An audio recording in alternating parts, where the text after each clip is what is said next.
दोस्तों 40 की उम्र तक आते आते बहुत से युवा लोग अपने लाइफ में अच्छी तरीके से सेटल्ड हो जाते हैं। उनके पास एक बढ़िया सा घर होता है, एक बढ़िया सी गाड़ी होती है, एक बढ़िया सा जॉब होता है या फिर बिजनेस होता है, कुछ भी होता है और वो वेल सेटल होते हैं अपने लाइफ में। उन्हें किसी भी प्रकार की कोई टेंशन नहीं होती, जीवन अच्छे से गुजर रहा होता है। परंतु इसके उल्टे कुछ लोग ऐसे भी होते हैं जो 40 की उम्र तक आ जाते हैं और इस दरमियान बहुत ही उतार चढ़ाव का सामना भी करते हैं। कुछ लोग तो ऐसे भी होते हैं कि 40 की उम्र में आते आते उनका सब कुछ ख़त्म भी हो जाता है। कोई बढ़िया सा बिजनेस था वो ख़त्म हो गया, नौकरी छूट जाती है या फिर कुछ भी और घटना घट गई, सब कुछ चला गया, बर्बाद हो गए। अब सर यहाँ पर सबसे बड़ी दिक्कत यह है कि ये 40 की जो उम्र होती है ना, यहाँ पर आपको ये एहसास होने लगता है कि भैया अब जवानी दामन चुड़ाने लगी है। बीमारियाँ धीरे धीरे कोई ना कोई छिटपुट बीमारी का एहसास होने लगता है। ज़्यादा चलने में आए तो सांसें फूलने लगती है। खुद को ज़बरदस्ती आप मजबूत दिखाते हो और ऐसी स्थिति में कुछ लोग ऐसे भी होते हैं जिनके जीवन की शुरुआत भी नहीं हो पाती। 40 साल गुजर जाते हैं देखते ही देखते, और न तो उनके पास एक अच्छा सा बैंक बैलेंस होता है, न खुद का घर होता है, न बिजनेस होता है, कुछ भी नहीं होता। सर भगवान न करे अगर आप एक ऐसी अवस्था में हो कि जहाँ पर 40 की उम्र के आसपास हो और अभी तक आपने कुछ भी नहीं किया है, तो देखिए ये सच में एक बहुत ही विचारणीय बात है।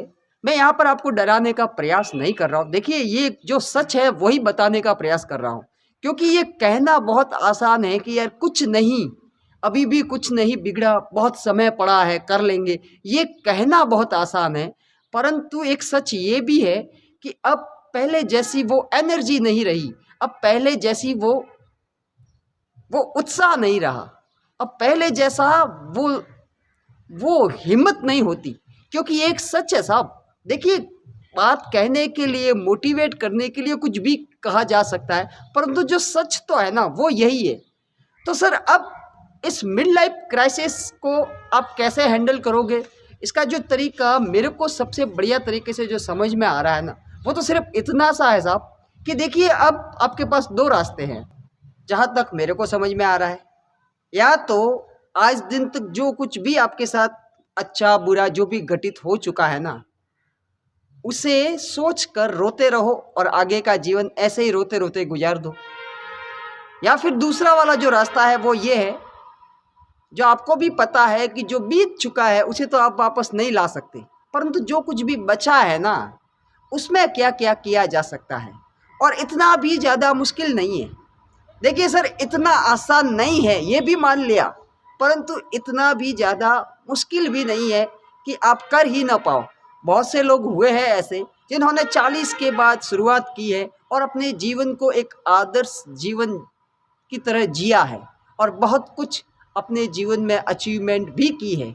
इसलिए सर ज़्यादा चिंता करने की तो ज़रूरत नहीं है। हाँ, अब आपको पूरी तरीके से अपनी लाइफ के प्रति अवेयर होने की ज़रूरत है। अब आपको फालतू के शौक, जो भी आपके शौक रहे होंगे ना, वो छोड़ने पड़ेंगे, क्योंकि अब सच में आप एक ऐसी उम्र में खड़े हो जहाँ पर ढलान की उम्र है। अब आपको उतरना है। अब कोई ऐसा नहीं है कि अब आप और जवान रहोगे, अब ज़्यादा एनर्जी आएगी। सर अब ऐसा कुछ भी नहीं होने वाला है। अब तो ये है कि अब आपके पास बैंक बैलेंस नहीं है, बड़ा सा घर नहीं बनाया ना आपने एक अच्छा सा, तो भैया या तो आप कुछ ही सालों में बच्चे बड़े हो जाएंगे, बच्चों की शादियां करवानी है, फिर आप घर बनाओगे, बच्चों की शादियां करवाओगे, उनका जो खर्चा है वो भी तो बढ़ेगा, आपके भी तो बीमारियां बढ़ेगी ना 40 के बाद, तो फिर क्या है। तो सर अब आपको थोड़ा सा अवेयर होकर जीना पड़ेगा, क्योंकि अब तक जो कुछ भी हुआ है ना वो भूल जाइए, ज़्यादा सोचिए मत। देखिए जो मेरे को समझ में आ रहा है वो तरीका तो यही है कि ज़्यादा सोचना नहीं है। अब आपको सिर्फ ये करना है कि आप जो भी कमा रहे हो ना, करंट आप कुछ ना कुछ तो कर ही रहे होंगे, भाई जीवन यापन के लिए सब लोग कुछ तो कुछ करते हैं, आप भी जाहिर सी बात है कुछ तो कर ही रहे होंगे, तभी तो यहाँ तक आए हो ना। भाई 40 साल का जीवन जिया है ना, तो आपने जीवन में बहुत कुछ किया है, तभी तो यहाँ तक आए हो ना। एक परिवार है। तो सर सबसे पहले तो आपको अपनी जो इनकम है ना उसे बढ़ाना चाहिए आप। और वो बढ़ेगी कैसे? सर बढ़ाने का सीधा सीधा तरीका जो मेरे को समझ में आ रहा वो ये है साहब, कि आपकी जो भी एक्टिव इनकम है ना, जितना भी एक्टिव इनकम का मतलब जब जो भी आप आज कमा रहे हो ना, उसे आप पैसिव इनकम में कन्वर्ट करना ही पड़ेगा आपको, उसमें से बचाना पड़ेगा। भले आप 10,000 कमाते हो, 50,000 कमाते हो, कितना भी कमाते हो, परंतु उस एक्टिव इनकम को थोड़ा थोड़ा करके इकट्ठा कीजिए, बचाइए उसमें से पैसा। आपको थोड़े दिनों के लिए कम में एडजस्ट करना पड़े तो कीजिए, परंतु पैसा बचाइए। एक्टिव इनकम को पैसिव इनकम में कन्वर्ट कीजिए। सर कमाई के दो तरीके होते हैं, एक है सक्रिय कमाई जो आप कमाते हो अपने हाथ से, जो भी नौकरी करते हो, बिजनेस करते हो, जो भी महीने की सैलरी आती है, जो कुछ भी है उसे एक्टिव इनकम बोलते हैं। उसको आपको पैसिव इनकम में कन्वर्ट करना पड़ेगा। इसके लिए आपको अपनी एक्टिव इनकम में से कुछ हिस्सा बचाकर आपको पैसिव इनकम बनानी पड़ेगी। उस पैसे को सही जगह पर इन्वेस्ट करना पड़ेगा, जहां पर पैसा खुद आपके लिए काम कर सके, आपको पैसों के लिए काम करने की जरूरत ना पड़े, पैसा अपने आप बढ़ता रहे। कहीं ऐसी सही जगह पर आपको पैसा इन्वेस्ट करना पड़ेगा। दूसरी चीज ये है साहब कि ज़्यादा लंबा सोचने की जरूरत नहीं है, ज़्यादा लंबी छलांग मत लगाइए। आपको जो कुछ भी दिख रहा है ना उसे बढ़िया तरीके से कीजिए। और अभी इस उम्र में आपके लिए सबसे ज़्यादा जो चीज़ मायने रखती है वो है आपकी सेहत। अपने आप को फिट रखिए। कोशिश कीजिए कि थोड़ा सा व्यायाम करें, थोड़े से योगा करें, जैसे तैसे करके खुद को फिट रखिए। खाने पीने का थोड़ा सा ध्यान दीजिए। अभी भी अगर आप ऐसे हो, उनमें से हो जो 40 की उम्र तक कुछ भी नहीं कर पाए, तो भैया आपको अभी से स्किल सेट पर काम करना पड़ेगा। आपको ये देखना पड़ेगा, सीखना पड़ेगा। अब आपके पास जीवन का अनुभव है, पिछले 40 सालों का अनुभव है, आपको अच्छे से समझ आ चुकी है कि भगवान ने आपको किस लिए बनाया है, आपको क्या करना अच्छा लगता है, आपको क्या करना चाहिए, आप अपने जीवन को आगे किस दिशा में ले जाना चाहते हो।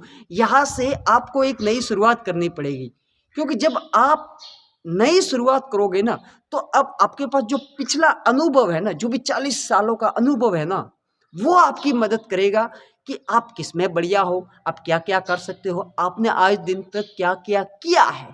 आपको सिर्फ इतना सा करना है और अपने जीवन में आगे बढ़ना है। ज़्यादा सोचना नहीं है, ये नहीं मानना है कि भैया अब तो पीछे रह चुका हूँ, अब तो कुछ हो ही नहीं सकता। क्यों नहीं हो सकता? अभी भी बहुत कुछ हो सकता है। हाँ, मैं फिर से बता देता हूँ, इतना आसान नहीं होगा, परंतु ये भी तय है कि इतना ज़्यादा मुश्किल भी नहीं होता है, क्योंकि बहुत से लोगों ने किया है। अपने आप को 40 की उम्र हो जाने के बाद भी तैयार किया है इस तरीके से कि वो अपना 80 साल तक का जीवन एक आदर्श जीवन के रूप में जी पाए हैं। 40 साल की उम्र में, 50 साल की उम्र में बर्बाद हो जाने के बाद भी उन्होंने खुद को वापस उठाया है और अपने जीवन को ऊंचाइयों तक लेके गए हैं। सर जब दुनिया के दूसरे लोग कर सकते हैं ना, तो यकीनन आप भी कर सकते हो। और आपको यहाँ पर खुद पर भरोसा करना ही पड़ेगा, क्योंकि दूसरा कोई ऑप्शन ही नहीं है साहब। आपके पास खुद पर भरोसा करने के अलावा दूसरा कोई विकल्प नहीं है, क्योंकि देखिए आखिर जीवन तो जीना ही जीना है, और जब जीना ही है तो जीवन की ज़रूरतें भी रहेगी ना। सर जीवन जियोगे, ज़रूरतें पूरी करोगे ना, तो आपको धीरे धीरे आगे अपने आप रास्ते मिलते चले जाएंगे। बस आप खुद से कमिटेड रहिए कि अब आप फालतूगिरी में कुछ भी नहीं करोगे। ना तो अपना समय अपने दोस्तों के साथ ज़्यादा स्पेंड करोगे, ना आवारागर्दी करनी है, ना अपने शौक मौजों को थोड़ा सा साइड में ही रखना है, ज़्यादा खर्चे नहीं करने हैं, ठीक है। हाँ, एक आध शौक जिंदा रखिए साहब, जिंदा रखिए शौक बिल्कुल, परंतु इतने भी ज़्यादा नहीं जो 20 की उम्र में आप करते थे। इसलिए सर अगर 40 की उम्र हो भी गई है ना, कुछ भी नहीं कर पाए ना, तो एक नई शुरुआत कीजिए। आपको नई शुरुआत जैसे ही आप करोगे ना, तो आपको लगेगा कि यार अब कुछ दिखता तो नहीं है, परंतु अगर आप 2-3 महीने बलपूर्वक एफर्ट लगाकर आपने किसी एक दिशा में चलना चालू कर दिया ना, तो यकीन मानिए आपको सामने से होके रास्ते नज़र आने लगेंगे। क्योंकि इस उम्र में सबसे बड़ी दिक्कत ये है कि हम लोग हड़बड़ा जाते हैं कि यार क्या करें, क्या करें? सर आपको जहाँ से भी जो भी छोटी-सी शुरुआत कीजिए बस आप देखिए कि आप पहला कदम कहाँ रख सकते हो। दूसरा कदम रखने की जगह अपने आप आपको प्रकृति बता देगी और फिर भरोसा रखिए साहब। देखिए जिस ईश्वर ने आपको यहाँ तक लाया है ना, वो आगे का रास्ता भी ज़रूर बताएगा। इसलिए अगर 40 साल तक कुछ भी नहीं कर पाए हो ना, बैंक बैलेंस ज़ीरो है ना, तो आप कल से ही शुरुआत कीजिए। क्योंकि जब आप शुरुआत करोगे ना, तो यही समय आपके लिए एक वरदान साबित होगा और जब आप शुरुआत करोगे ना, वही दिन आपके लिए शुभ है। आपको ज़्यादा चिंता करने की ज़रूरत नहीं है, ज़्यादा देखने की ज़रूरत नहीं है। और एक चीज़ बता देता हूँ, ऊपर से मदद कभी नहीं टपकेगी जब तक आप घर छोड़कर बाहर नहीं जाओगे, कुछ करने का साहस नहीं जुटाओगे ना, तो भैया ईश्वर भी चाहते हुए भी आपकी मदद नहीं कर पाएगा। इसलिए सबसे पहले खुद को उठाइए, घर से बाहर निकलिए, देखिए, लोगों से मिलिए। इंटरनेट का ज़माना है यार, नई-नई चीज़ें सर्च कीजिए आप इंटरनेट पे कि भैया पैसे कैसे कमाएँ, क्या किया जाए? आपको यकीनन जब आप जिस चीज़ की तलाश करते हो ना, देखिए मैं अपने व्यक्तिगत अनुभव से बता रहा हूँ आपको, सर आप जिस चीज़ की तलाश करते हो ना, वो चीज़ आपको दिखनी चालू हो जाती है।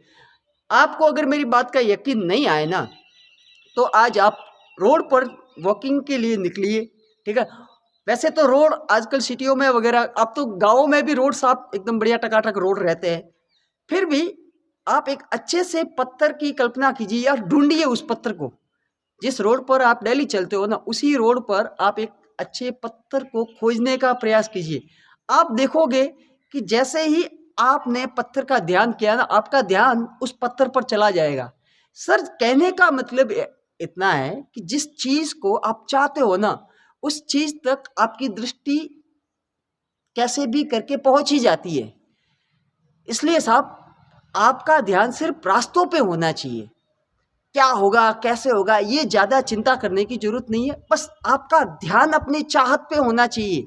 जब आपका ध्यान चाहत पे होगा ना, तो अनचाही चीज़ें अपने आप आपके मार्ग से हट जाएगी। जैसा आपने देखा होगा, जब आप लाल कलर की गाड़ी की ओर ध्यान लगाते हो ना, तो हमेशा आपको रोड पर लाल ही लाल गाड़ियाँ नज़र आती है। सर जीवन कुछ ऐसा ही होता है, ऐसे ही काम करता है। जब आप रास्तों पर ध्यान लगाओगे ना, तो आपको अलग-अलग रास्ते नज़र आने चालू हो जाएँगे और जैसे ही आप मुसीबतों पर ध्यान लगाते हो ना, तो आपको सारे रास्ते ज़माने भर की मुसीबतें भी नज़र आएगी। सर आपको अभी चुनाव करना पड़ेगा कि भैया रास्तों पर ध्यान लगाना है या फिर मुश्किलों पर ध्यान लगाना है। अगर आपका ध्यान रास्तों पर है ना, तो यकीनन आपको नए-नए रास्ते नज़र आने चालू हो जाएँगे। और सर देखिए ये बहुत से लोगों के साथ होता है, इसलिए ज़्यादा सोचिए मत, बस एक छोटी सी शुरुआत कीजिए। Thank you.